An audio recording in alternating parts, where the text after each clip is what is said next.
አቤላ ግን ምን አይነት የምትገርም ሰው ነህ! በዚህ ያህል ደረጃ በሩታ ማሴር ትክክል ነው? እኔ እኮ አስቀድሜ ስናገር ነበር፣ ይህ ልጅ ያለምንም ጉዳይ እንደዚህ አይሆንም ነበር። ይህ ልጅ ከሩታ እጅ በልቶ ጠጥቶ ዛሬ የሩታ ጠላት አይሆንም ብዬ ነበር። ይኸው እውነታው ስሰማ ለካ ከሄርሜላ ጋርም ጥቅም እንዳስተሳሰራቸው ነው መረጃዎቹን እየሰማሁ የሚገኘው። አቤላ ገንዘብ ከተከፈለ ለገንዘብ ስትል በቃ የማትገባበት ነገር የለም ማለት ነው። ከገንዘብ በላይ ግን ጓደኝነታችሁ አይበልጥም ነበረ?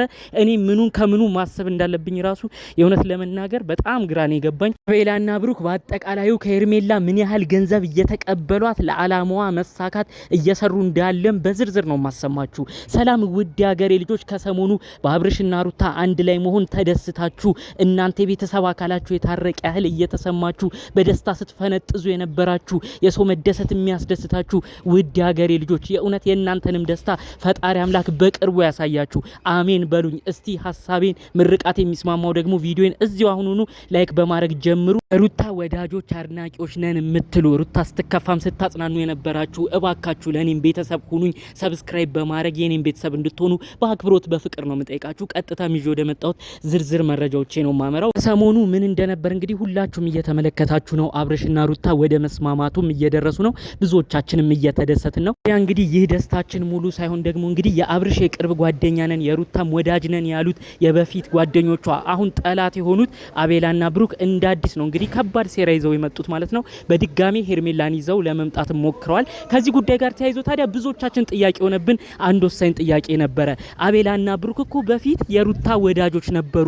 ከሩታ እጅ በልተዋል፣ ጠጥተዋል። አሁን ምን አግኝተው ነው እነሱ ሁሉ እሷ ላይ ዞረውባት ሩታ ላይ ጠላት ሆነው ለሄርሜላ ደጋፊ የሆኑት? ለምንድን ነው እንደዚህ የሆኑት በማለት ብዙ ሰው ጥያቄ ሆኖበት ነበር። እንደውም አንዳንዶች አረ ይሄ ነገር ከገንዘብ ጋር ጥቅማቸውም ሳይገናኝ አይቀርም፣ ሄርሜላ በገንዘብ ሳትገዛቸውም አትቀርም እየተባለ ቀደም ተብሎ የተሰጡ መላምት ፍንጮች ነበሩ።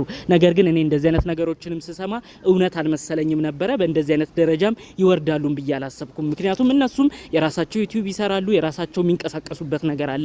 አሁን ግን በውስጥ መረጃ በደረሰኝ ጉዳይ ይህ ነገር እውነት እንደሆነ ነው አጠቃላይ የሰማሁት ጉዳይ የሚያሳየው ማለት ነው። ሄርሜላ እንግዲህ ትልቅ ያሰበችው ነገር አለ።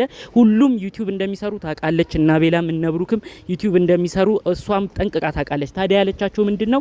እኔ እኮ ከአብርሽ ጋር በደንብ መስራት ብጀምር የሩታን ቦታ መተካት እችላለሁ፣ በደንብም ተከፋይ እሆናለሁ፣ እኔም ለናንተ በኮሚሽን ገንዘብን በደንብ አስብላችኋለሁ ብላ እነሱን ሁሉ እንዳታለላቻቸው ነው እንግዲህ መረጃውን የሰማሁት ማለት ነው። ቀደም ብላ እንግዲህ ረብጣ ገንዘቦችን ለአቤልም ለብሩክም እንደከፈለች ያንንም ገንዘብ ከፍላ በዛ ገንዘብ መሰረት ስራዎችን እንደምታሰራቸው ቃል አስገብታ ነው እንግዲህ ይህንን ነገር የጀመሩት ማለት ነው። እና አቤላ እነ ብሩክ ለህይወታቸው አስኪስ ከሆነ ጉዳይ ነበር እነዚህ ልጆች ሲጥሩ ሁሉ የነበረው። ያው ብዙዎቻችሁ ተመልክታችሁታል ብዬ አስባለሁኝ።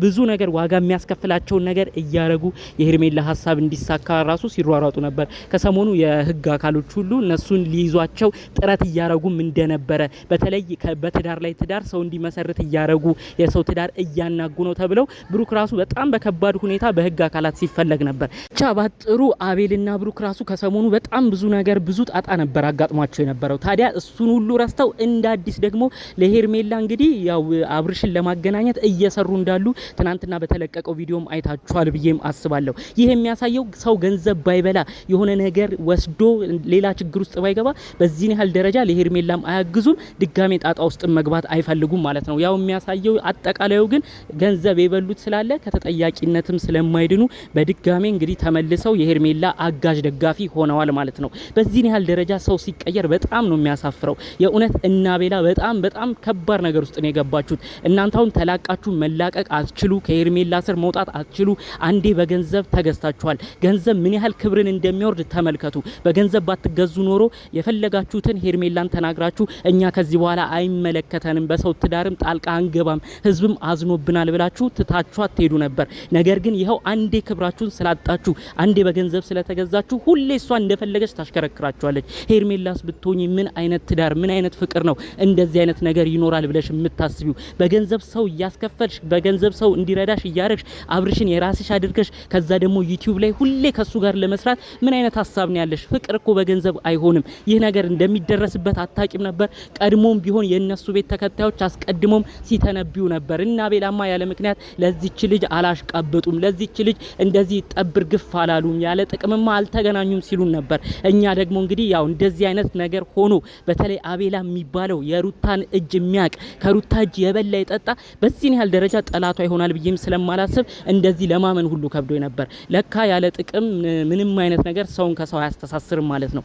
እንዴት ነው አቤላ ይሄን ነገር ራሱ የተዋጠልህ? በገንዘብ ሰውን ትሸጣለህ ማለት ነው። ይሄ እኮ በጣም በቃ የወረደ አይነት ነገር ነው። ሩታ እኮ ብዙ ነገር አድርጋለች ላንተ በበዓላት ጊዜያቶች ላይ እንዳይከፋ ከቤተሰብም ራቅ ያልከነህ ብላ አብርሽና ሩታ አንድ ላይ በዓል ሲያሳልፉ ቀድማ የምትደውለው ላንተ ነው። አብርሽን ሁሌ የምትለው ለአቤላ ደውልለት ብቻውን ሲሆን ይከፋዋል፣ ከኛ ጋር መጥቶ በዓልን ይዋል፣ ብቸኝነት ይሰማዋል ብላ ሁሌ የምታዝንልህ ልጅ ነበረች። ታዲያ እንደዚህ ሰው ክብር የሚሰጥህን እንደዚህ እንደ ቤተሰብ የሚያይህን ሰው በገንዘብ ለውጠህ ለዛ ሰው ጠላት መሆን ትክክል ነው? ሄርሜላ ገንዘብ እኮ ነው ካንተ ጋር ያገናኛል። ነገ ገንዘብህን ባትከፍልህ መቀየሙ ይመጣል። ነገ እምቢ ብትላት ሌላ ልታስደበድብ ሁሉ የምትችል ሰው ነች። እንደሱም ደግሞ ስታረግ እኛ አይተናል። የሩታን ወንድሞች ለማስደብደብ ስትሞክር ብዙ ነገር ረጅም እንደሆነ እጇን እኛ ተረድተናል። ታዲያ ለእናንተ ራሱ የምትመለስ ይመስላል? የድሮ ፍቅር የድሮ ቤተሰብነት አይሻልህም ነበር? በምን ያህል ደረጃ ነው አንተ ልትወርድ የፈለከው? ነገ ጣጣ ያመጣብኛል ብለህስ እንደው ትንሽ ለመስጋት አልሞከርክም? የእውነት አቤላ ያን ገንዘብ ስትቀበል ነው ያንተ ሁሉ ነገር ያበቃው። ይህንን ጉዳይ ደግሞ ሩታ ስትሰማ ጭራሽ ነው ባንተ ያላት ነገር ተስፋው የሚሟጠጠው። አንተ የእውነት አብርሽና ሄርሜላ አንድ ላይ ይቀጥላሉ ብለህ ከሆነ በጣም ተሳስተሃል። ይህ ነገርህም እንደማይሆን ካሁኑ እወቀው። የበላሃትን ገንዘብ ግን እስክትመልስ ድረስ አንተ የሄርሜላ ተገዢ መሆንህንም እወቀው። ገንዘብ ስትቀበል ሁለመናክ እንደረከሰም በዛው ተረዳው። አቤላ የእውነት ያረከው ነገር ጥሩ አይደለም። ቢቻልህ ተበድረህም ተለቅተህም ቢሆን ከሄርሜላ የወሰድከውን ገንዘብ መልስ። ሰው ለማሻሻጥ እንዴት ገንዘብ ትቀበላለህ? ሰው ትዳሩን ፈቶ ወደ ሌላ ቦታ እንዲሄድ ለከባድ ሴራ እንዴት ገንዘብ ትቀበላለህ? እኮ ክብሩን ለመጠበቅ የማይሆን ስራ ውስጥም ላለመገኘት ሲል እኮ ነው ዝቅ ብሎ ሰርቶ በላቡ ጠብ ብሎ ገንዘብ የሚያገኘው። እንዴት በዚህን ያህል ደረጃ በወረደ ደረጃ እንደው ማታቀውን ሰው እንኳን ብታፋታ ጥሩ። ከእጅህ የበላ ከእጇ የጠጣ ብዙ ነገር ያረገችልህን ሩታ የገዛ ቤተሰብን እንደዚህ ማድረግ ትክክል ነው? የእውነት በጣም ብዙ ሰው ነው እንግዲህ ይህን መረጃ በደንብ ሲሰማ የሚያዝንብህ። ካንተ ጓር ያለው ብሩክ ራሱ ምን አይነት ሰው እንደሆነ ነው ማመን ያቃተኝ። ዩቲዩብ የሚከፍላችሁ ገንዘብ ልበቃ ብሏችሁ ነው በዚህን ያህል ደረጃ ለገዛ ወዳጆቻችሁ ጠላት ሆናችሁ በገንዘብ የምትሰሩት? በጣም የሚያሳዝን ነገር ነው። እንደው ይህ ነገር ባይሆን ጥሩ ነበረ። ሄርሜላ የምትባዩም ይህ ነገር የሚያዛልቅሽ ከሆነ አብረን የምንመለከት ይሆናል። ለታም እባክሽ አሁን ላይ መንቃት አለብሽ። አብርሽም ብትሆን እነዚህ ነገሮች መስማት አለብህ። ይኸው ሰው ያለምንም ምክንያት ላንተ ጥሩ ያሰበ አይመስልም። እውነት ላንተ ጥሩ ቢያስቡማ ከትዳርህ አያፋቱህም ነበረ። እውነት ላንተ ቢያስቡማ ከትዳርህ እንድትፋታና ወደ ሌላ ሴት እንድትሄድ አያረጉም። እነሱ የሚያዩት የቅርብ ጓደኞች የምትላቸውም ያዩት ይኸው ገንዘብ ነገርን ብቻ ነው። በገንዘብ አንተን አሳልፈው ለሌላ ነገር ሊሰጡ ነው እያሰቡ ያሉት። ስለዚህ እባክህ አብርሽ ነቃ ለማለት ሞክር።